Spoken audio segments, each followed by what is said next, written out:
Hello, welcome back. Warrior Wednesday with Johnny Tiger and Kitten. Okay, this is December 15th, 2021. Pretty soon I'll be too old to do this crap. So let's get the best out of it. Um, Today we are advancing to a little bit more of a complex. Let me get down on my knees so you guys can actually see me, not just staring at my crutch.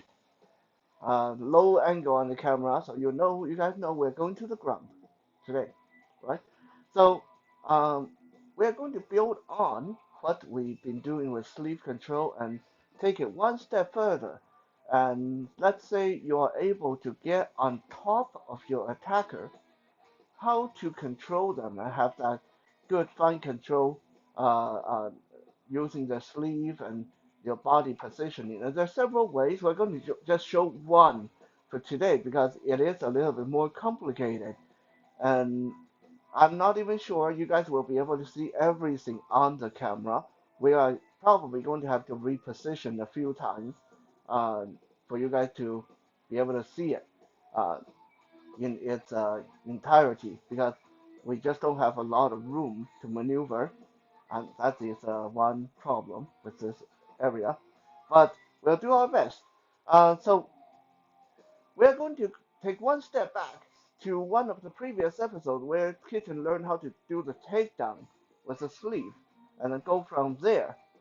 The control I'm going to show you guys today is built on the side mount control in Brazilian Jiu-Jitsu, but this is more tacked out for self-defense application. I'll show you guys step by step and talk you guys through it and talk kittens through it.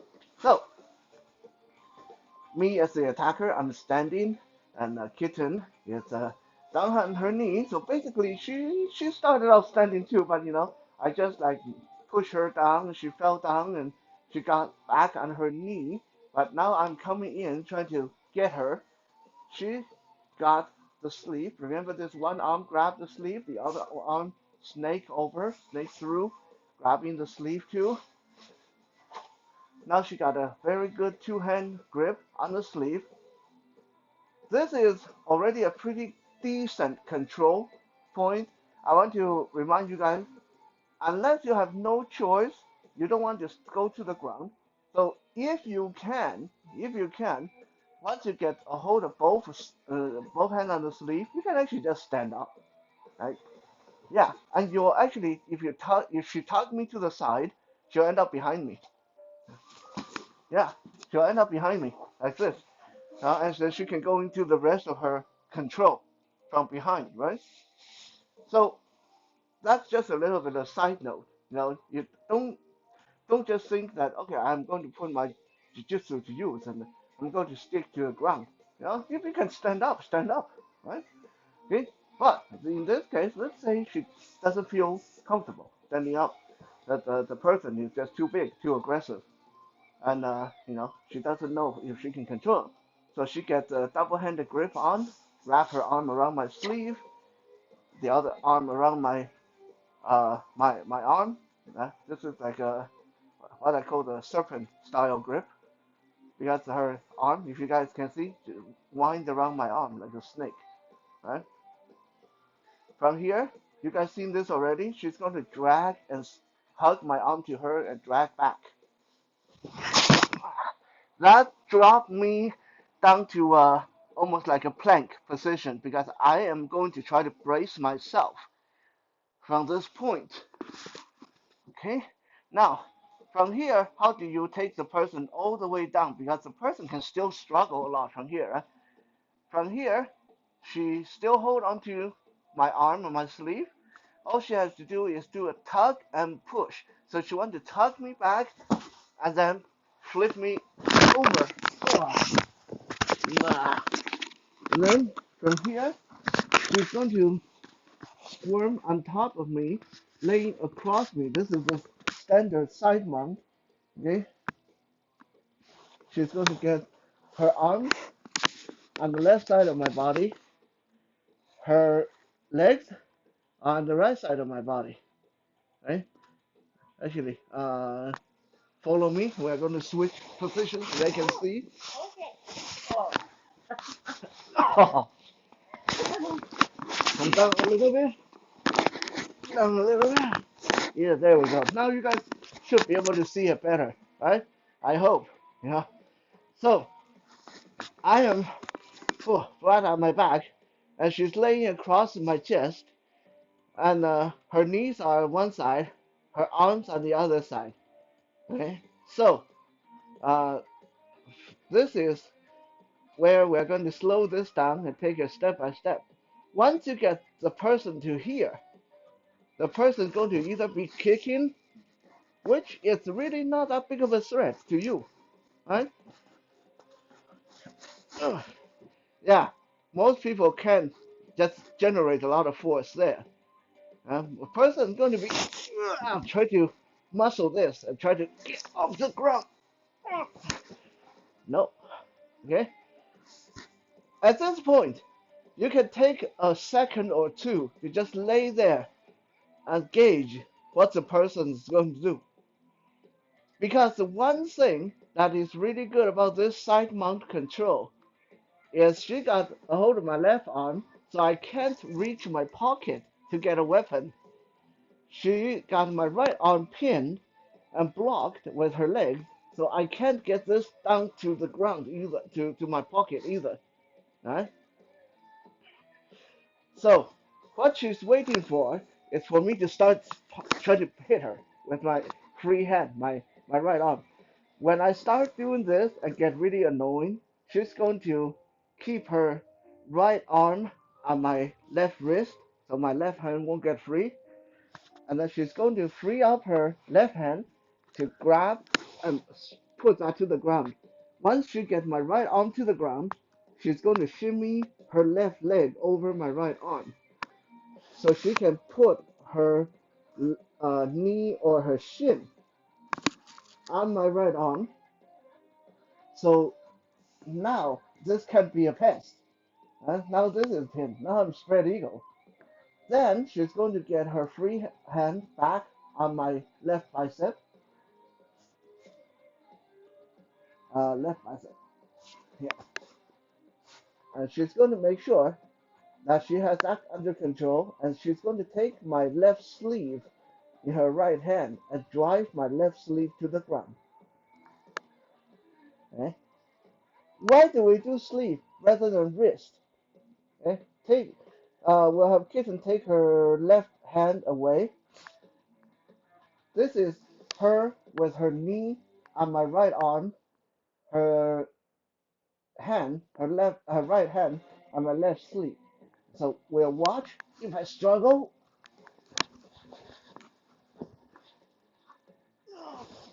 how hard is that to hold me still? Not hard. Okay. Now try to put your hand on my wrist instead. Okay. Now take the other arm away. Now tell me how much harder this is. Oh, yeah, harder. Yeah. With her hand on my wrist, it actually gives me a lot more leverage. And if I'm a really strong person, I can actually muscle her around with her hand on my wrist.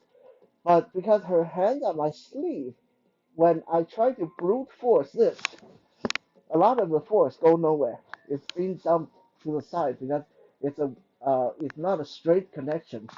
The sleeve is wobbly, but it gives her enough warning to know what I'm going to do. Okay, so now we're going to get to the very important part of this. Is a lot of people, wrestlers, Brazilian Jiu-Jitsu guys, when you guys see this position where she's across my body, she got my arm pinned under her leg and the other arm controlled with her arm. A lot of you, okay, you're immediately thinking arm lock, arm bar, break the arm, makes the person tap out. Don't do that, okay? Don't do that because that is where you are going to mess up this whole control. Because the moment she tried to fiddle around, try to get me uh, in any kind of arm lock. So like try to snake your arm around my arm and try to bend my arm. Immediately she loses control, right? Immediately she's going to lose control when she starts getting too fancy.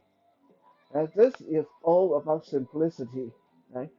So rather than going for any kind of a fancy arm bar or arm lock, just keep that sleeve pinned on the ground. And now take her. She's going to be able to take her left hand, tripling her pocket. Oh no! She came out with a knife. She can come out with a knife, or she can come out with a cell phone, and now she can call the police. All the while, I can be flopping around down here. This is kind of scary for the person being pinned, especially if she comes out with a knife, right? She comes out with a knife. There's no way for me to defend myself. Can I I'm dead. mention? Can I mention something? Yep. Um, you you mentioned this when we were training this before the video, but I can definitely kick your ribs with my knee. Yes. From this side mount position, she has two very good knockout points. I have used both of these before. One is, well, look where her elbow is, right by my face. If I get too annoying, all you take is one elbow to the face, one elbow to the head. I would be down for the count. Or, if she pivots and put her weight on her right knee and do a mountain climber with her left knee can come right up to my face, right? So essentially, my head is like an open season for my head, and my head is between her knee and her elbow. And so this is a good setup for a knockout or enough of a control so you can call the cop on your cell phone.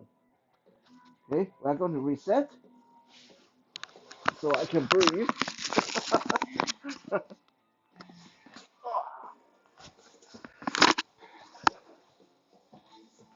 And we are going to do this one more time so people can see it nice and slow. Okay, I'm attacker. I'm standing up, and she's on her knee. She get my sleeve. She get the sleeve control in. One hand grabbing the bottom sleeve, the other hand wind around the arm, getting ready for that drag. And then she's going to hug and drag back. I hate that part. And then she's going to tug to the side to open me up and then flip me. And now she can rest there for 1 second to wait to see if I'm going to start punching with this hand because this is the hand she needs. Right? I start punching, she reach back with her left hand, deal with that. Okay? Deal with that. Shoot it to the ground and bring her knee over it. And now this is secure. She brings that hand back to the my left arm to make sure that this left sleeve is secure to the ground. Grab the left sleeve, pin it to the ground, and now she's free to reach into her pocket to get her self-defense tool or her phone. Yeah. And she can elbow me or kick me in the head. And that's a lot of options from here. Uh, this is a crossbody restraint. Uh, very, very effective. Built on the Brazilian Jiu-Jitsu side mount for self-defense and security work purposes. While I have you guys here, move up a little bit. I'll show you guys something that's really cool as well. This is also the position you can frisk the person for to see if they're carrying any weapon. So yeah, she will tap down my side and move along my belt. So front and on the other side, yeah, yeah. And this is One area you got to be very careful, right? This knee, this knee close to your face, you don't want to take that in the face. So when you reach across to frisk the other knee, the other side, you want to keep your weight nice and low. Yeah. So when you reach across my body, other side, drop your weight, drop your weight. Yeah. So if my knee come up, you'll feel the side first. Otherwise, you'll get the knee in the face. Right? Always thinking about where your head is, where your face is. Right? And then once you make sure that I don't have weapon or she took away my weapon, you also want to check the ankle, the side of the leg here as well. See if there anything. Eh? And same thing.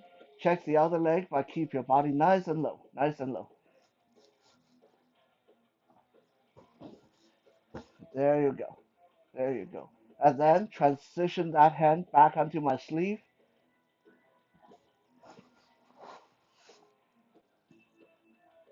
Eh? And that's it. Now she can hold me there until police show up. How much energy does it actually take when if you're just holding me here? The only energy I'm exerting is to remember to force my weight down to the ground. Yeah. So it's not shouldn't be really problematic if you have to sit there for 5 minutes, right? No. Yeah. I Now when you guys do this, practicing or whatever, if your partner or the person being pinned start to show signs of hyperventilating and can't breathe, ease off on the belly. You don't have to give up the control. All you have to do is ease off on the belly. That's it. Okay? That's it. So sometimes people are going to fake it. I can't breathe if I can't breathe, and then you ease up and then start to move. And then if they do that, drop your weight back down. Drop your weight back down. You know? Yeah. It's a very adaptable technique. Okay. Okay. Let me up. Okay, buddy. Ah, God.